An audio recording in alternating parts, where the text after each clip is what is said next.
Little Richard quotes, if Elvis Presley was black, he would just be just another artist. But him being white, it opened up a lot of doors for him. And Little Richard said if he was white, how much bigger could he have been? What do I think about that? I've heard that all my life. You know, when I was growing up, that was something that you always heard. And why is that? Because of America's racism, let it be live and well.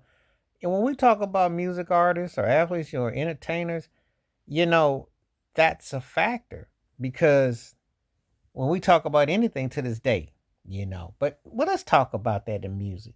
Elvis built his whole career off of black culture. He'd be considered a culture bandit. He'd be considered someone who, that's a fact. Gospel music, R&B, blues made him who he was.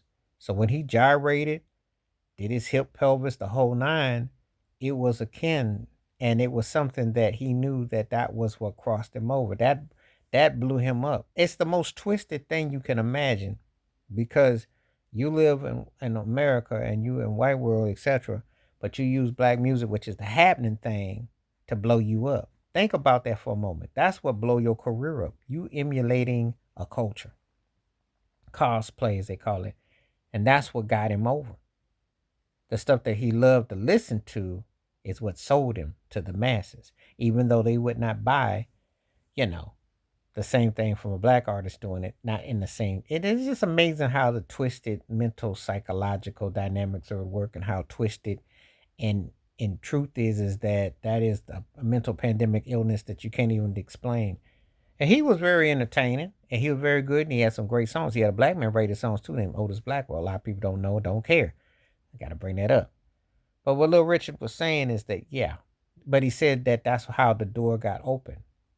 You were a black artist back then. You had to accept the fact that it took a white artist to do what you had already done three times better to blow it up. Now, Ray Charles had said he gives Elvis no love, and I understand why he felt like he did because he's like, why am I going to reward something that people already been doing, you know?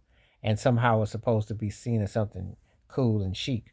Little Richard always had quotes. He always had ways of saying things. He had a way of his own interpretation.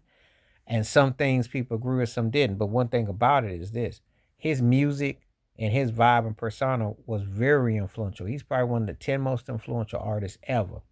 And a lot of people ate off his plate and continue to do so because of the format that he put music in. And being one of the kings of rock and roll, which he is, he helped a whole lot of people. So, it's one of those situations that some people don't like to really have to hear about, but they got to know about.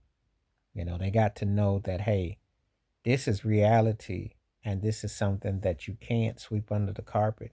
And they did do that. They've always been looking to try to find a white version of a black artist. It's nothing new. They did it with Michael Jackson, with Donny Osmond. They've been searching for the last 50, 60 years to find the equivalent.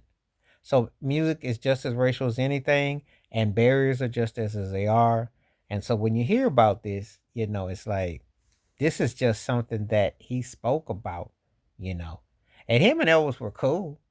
However, he knew, like in the back of his mind, he said, "Look, if Elvis was black, he wouldn't even be the half of what I got." And that's just the reality because sometimes when people say something about somebody, they're speaking about how what we've had to endure, which how it is thrown and how it's looked upon, and it's not cut right and wrong. It's cut based on the imagery. Wash your hands, keep your mind clear, watch out for another. Share it if you like. Stay safe, stay blessed, stay woke, stay free. I'm out one time. Peace.